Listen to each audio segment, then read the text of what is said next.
kita berdoa bersama-sama dengan membaca ini. Doa dimulai.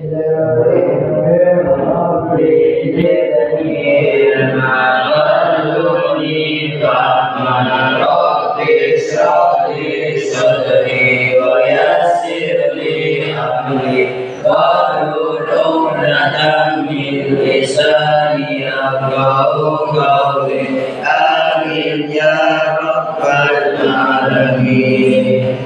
Terima kasih. Mata pelajaran fikih itu dimulai. Saya absen dulu ya. Baik, Pak. Pertama Bayaki, Ada, Pak. kemudian Gufron Abdalillah, Ada. kemudian Muhammad Sufri, kemudian Sulaiha, yang terakhir Tumbali. Oke, hadir semua ya. Jadi gimana kabarnya ini, sehat semua? Baik. Nah, itu tentang alat-alat toharo. Nah, di sini alat-alat toharo itu ada dua macam. Yang pertama ada yang namanya air. Yang kedua ada yang namanya non air. Nah, air itu, nah ini saya berikan contoh gambarnya. Nah, ini gambar air. Nah, air itu dibagi menjadi tujuh. Air apa sih, Pak? Itu kan di bawah.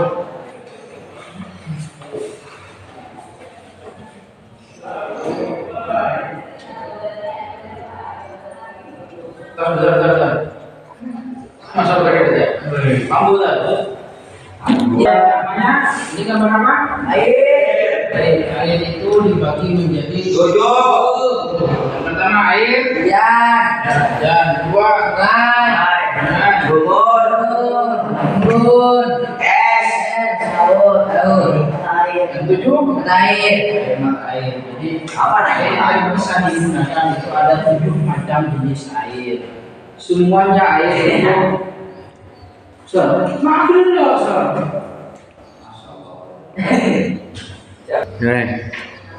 Kemudian yang kedua itu ada yang namanya ini gambar apa? Batu. Jadi alat toharo yang nomor 2 itu ada yang namanya batu. Nah, batu itu tidak bisa digunakan untuk berwudu, menghilangkan hadas tidak bisa. Tapi untuk menghilangkan najis itu bisa dengan cara namanya istinja menggunakan batu. Batu apa saja? Batu sunnah. Yang penting batu tersebut itu padat, kemudian bisa rontok tuh panas. Kemudian yang ketiga ini ada yang namanya debu atau tanah pasir itu debu. Nah, debu ini bisa digunakan sebagai alat toharo yang disebut dengan tayamum. Kalau kita tayamum itu menggunakan bibianya debu. Kalau tidak ada air atau dalam kondisi sakit, maka kita gantinya sebagai wudhu itu adalah tayamum menggunakan debu. Nah, debu ini biasanya ketika sudah sulit air itu biasanya debu itu banyak ditemukan. Kalau banyak air biasanya debu ini sulit ditemukan.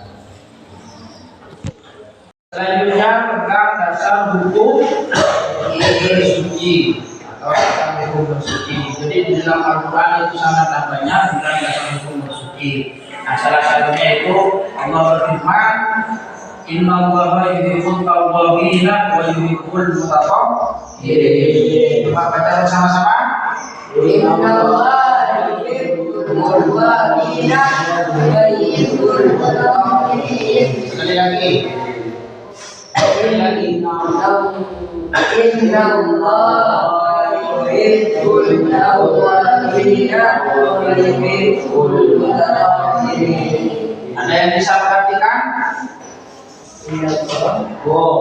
Ada yang bisa perhatikan? Tidak bisa. Inna Allaha yuhibbul tawwabina mutatahhiran wa yuhibbul mutatahhirin. Sesungguhnya Allah itu suka atau cinta kepada orang yang suka atau sering bertaubat, wa yuhibbul mutatahhirin, dan suka senang kepada orang yang selalu mensucikan dirinya. Suci itu dari apa? Baik suci dari najis ataupun hadas. Jadi Allah itu suka senang kepada orang yang selalu suci, baik pakaian tempatnya itu suci, kemudian suci dari hadas, baik hadas kecil ataupun hadas besar. Jadi itulah yang disukai oleh Allah. Selain suka kepada orang yang selalu suci, kemudian Allah juga suka orang yang sering bertaubat. Itu yang kedua, ini perlu kalian catat. Jadi Allah itu suka kepada atau senang kepada orang yang selalu suci, kemudian suka kepada orang yang selalu bertaubat. Paham ya?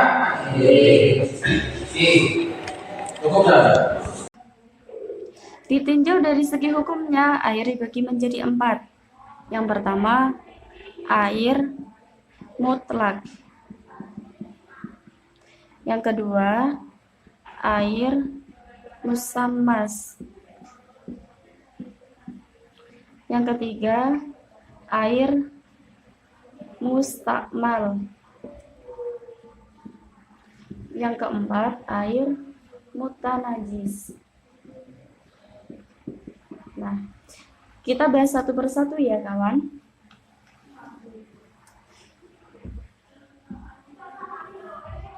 Yang pertama tadi adalah air mutlak.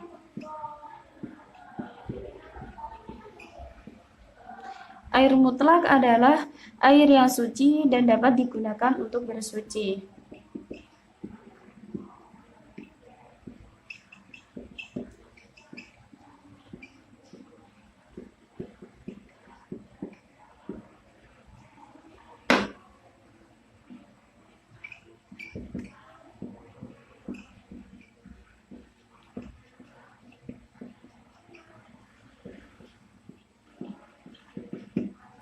Air mutlak adalah air yang suci dan dapat digunakan untuk bersuci.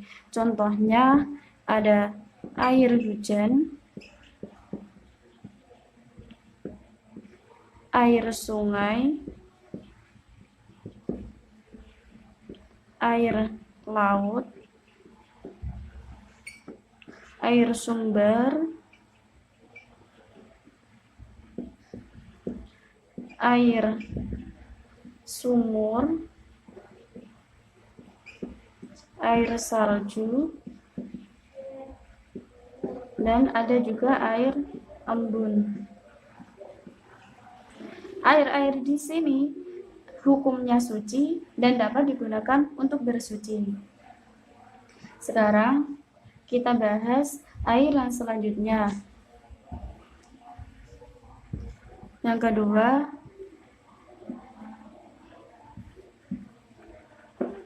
Yang kedua ada air musammas.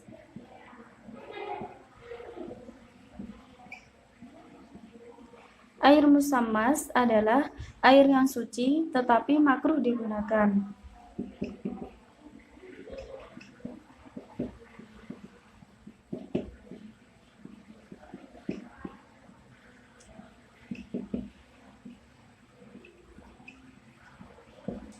Air yang suci tapi makruh digunakan. Ini apabila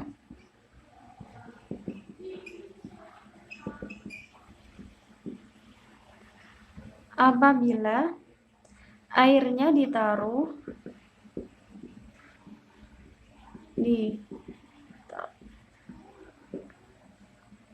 pada wadah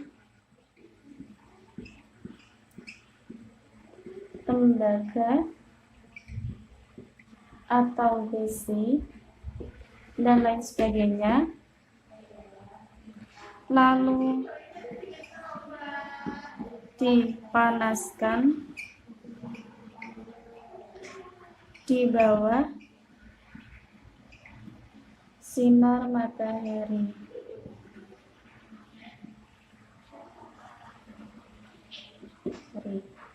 Apabila airnya ditaruh pada wadah tembaga atau besi dan lain sebagainya, lalu dipanaskan di bawah sinar matahari. Nah, sekarang pertanyaannya, mengapa sih air musamas itu makruh digunakan? Jawabannya, karena dapat menyebabkan penyakit baros. Dijelaskan dalam hadis riwayat Baihaqi yang bunyinya, diriwayatkan oleh Aisyah, sesungguhnya beliau memanaskan air pada sinar matahari. Maka Rasulullah Shallallahu Alaihi Wasallam bersabda kepadanya, janganlah engkau berbuat demikian, hai Humairah atau Aisyah, karena sesungguhnya yang demikian itu akan mendatangkan penyakit sapak atau baros. Nah, sekarang sudah paham ya mengenai macam air yang kedua. Kita lanjut pembagian air yang ketiga.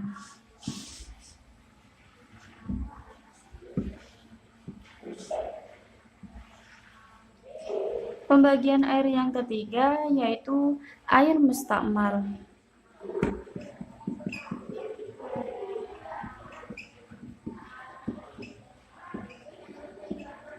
Air mustakmal adalah air yang suci tetapi tidak dapat digunakan untuk bersuci.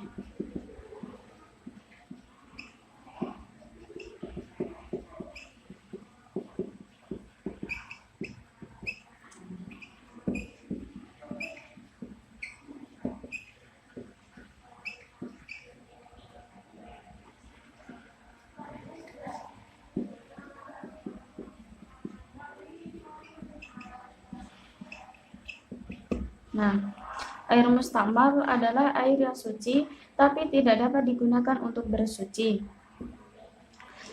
Di sini ada beberapa keadaan. Yang pertama, apabila airnya sudah digunakan untuk bersuci.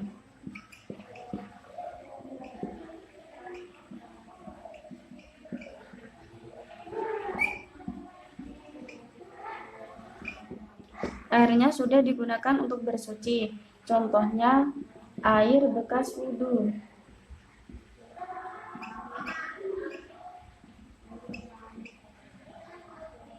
Air bekas wudhu ini hukumnya suci, tetapi tidak dapat digunakan untuk bersuci. Yang kedua, air yang dicampur dengan sesuatu, air yang dicampur dengan sesuatu yang suci. Contohnya, air dicampur dengan teh, maka menjadi air teh. Air teh ini hukumnya suci, tetapi tidak dapat digunakan untuk bersuci. Yang selanjutnya, air yang berasal dari pohon atau buah. Contohnya tebu dan air kelapa.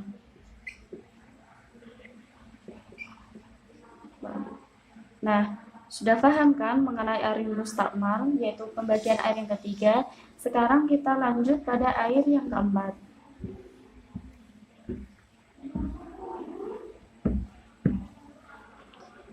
Air yang keempat yaitu air mutanajis. Air mutanajis yaitu air yang terkena najis.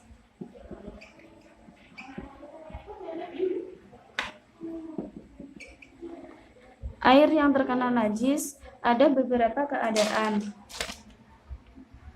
Yang pertama, ketika air itu berupa air banyak.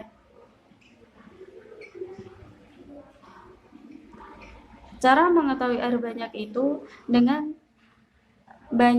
diketahui banyaknya air, kurang lebih 216 liter atau 2 kolah. Nah, air banyak ini apabila dia berubah dari 3 hal, yaitu bau, rasa, dan warna, maka hukumnya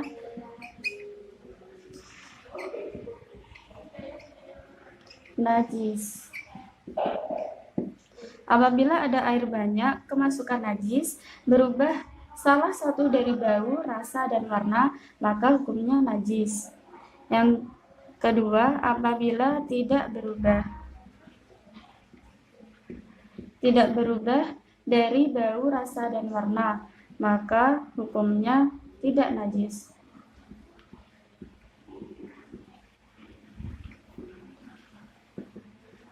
Selanjutnya, apabila airnya berupa air sedikit, yaitu air yang kurang dari 2 kolah.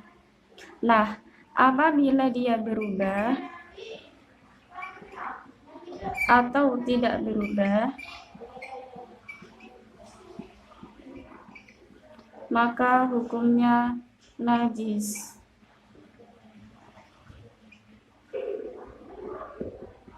Nah, cukup sekian materi kali ini ya kawan.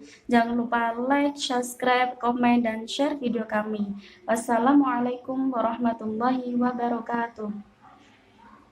Akan membahas tentang hukum-hukum atau macam-macam hukum air.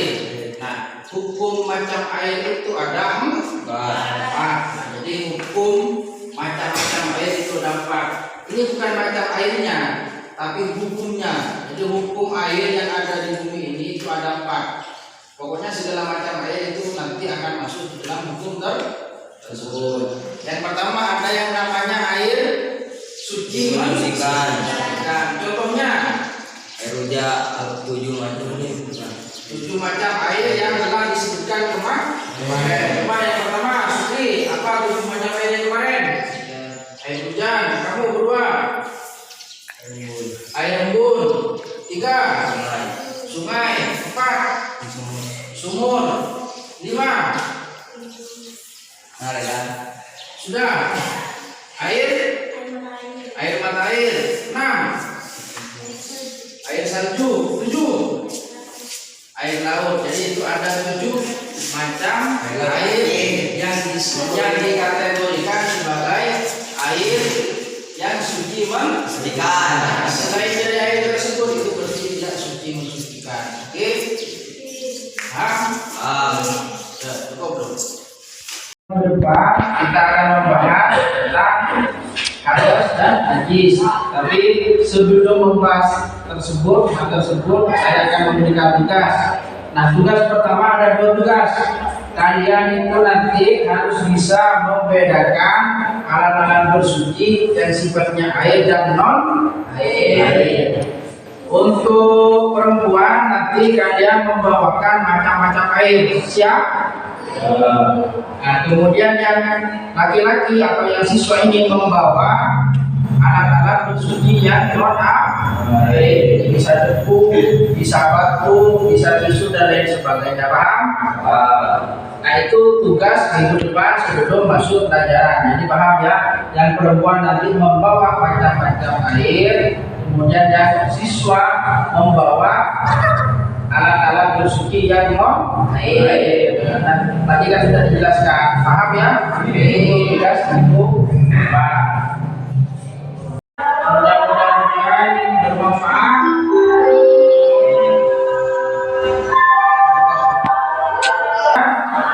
Kita doa ya. Mudah-mudahan apa yang telah kita pelajari menjadi ilmu yang bermanfaat dan menjadi berkah bagi kita semua. Doa bersama-sama.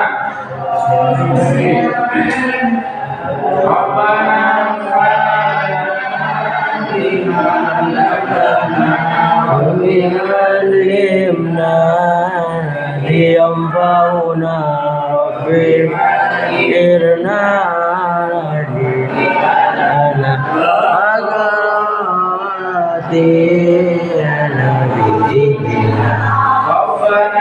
فانا بما علمنا ربي علمنا ينفعنا ربي dirna